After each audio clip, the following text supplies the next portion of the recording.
হলো? আমি না মেশো তো বলছে তুমি করো। এই মেশো নাকি বলছে মাসিকে আর ভাল লাগে না। হ্যাঁ হ্যাঁ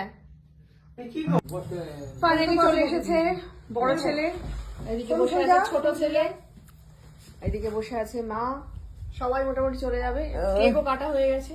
তো এবার দেখানোর পালা হচ্ছে পৃথিবী। না ওটা দেখাতে গেলে লাইটটা অফ করতে হবে। লাইটটা অফ করো, এটাও অফ করো। ইয়েস,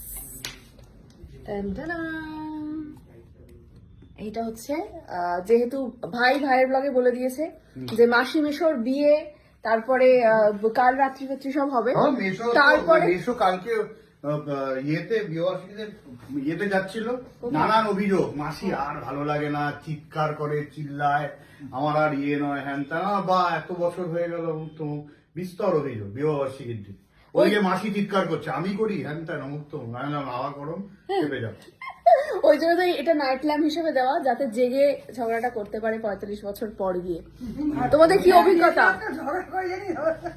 তোমাদের কি অভিজ্ঞতা বলো, বলো মাসি মেশো তোমাকে বলো। তোকে নালিশ করার কি হলো? ও সবার সাথে ঝগড়া করে বলছে। না না মেশো আমার সঙ্গে ঝগড়া করে। মেশো তোর সঙ্গে নালিশ করার কি হলো? আমি না মেশো তো বলছে তুমি করো। এই মেশো নাকি বলছে মাসিকে আর ভাল লাগে না।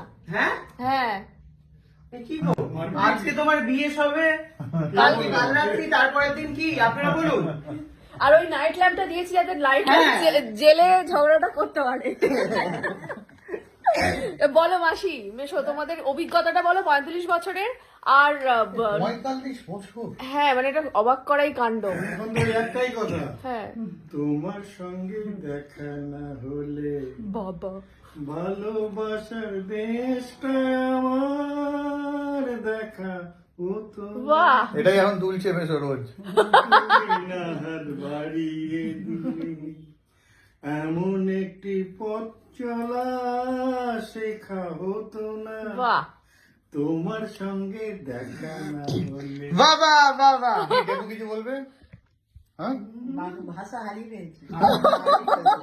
দিদি জামাই বাবুর ভালোবাসা দেখে মায়ের ভাষা হারিয়ে যাচ্ছে। তো এই নতুন প্রজন্মকে কি বলবে তোমরা বলো? যারা বিয়ে করে ফেলেছে আর যারা বিয়ে করে ভাবছে, কি হ্যাঁ কি বলবে তোমরা এই 35 বছর অভিজ্ঞতা থেকে কিছু একটা বলো। শুধু এই সবচেয়ে ভালো হলো যদি কানে দুটো ফুটো আছে, একটা দিয়ে বেরোচ্ছে, এইটা যদি পরিষ্কার থাকে তাহলে সমস্যা থাকে। এবারে মাসি কিছু বক্তব্য? মাসির বক্তব্য দুটো কানই বন্ধ।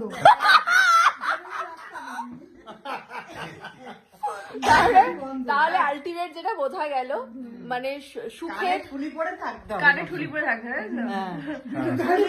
এটা হচ্ছে মায়ের অভিজ্ঞতা থেকে বলছে, কারণ বাবা কানে ঠুলি পরে থাকে।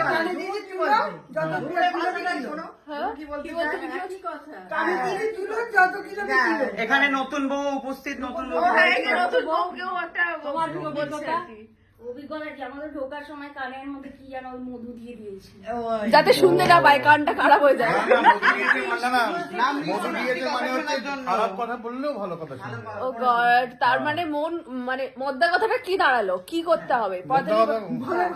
মোদ্দা কথাটা হচ্ছে তুই নারায়ণের মতো চুমু খেতে হবে, তাহলেই ভালো থাকে। ও মাই গড, বেচারা একটু চুমু খেয়ে লোকটা বুড়ো বয়সে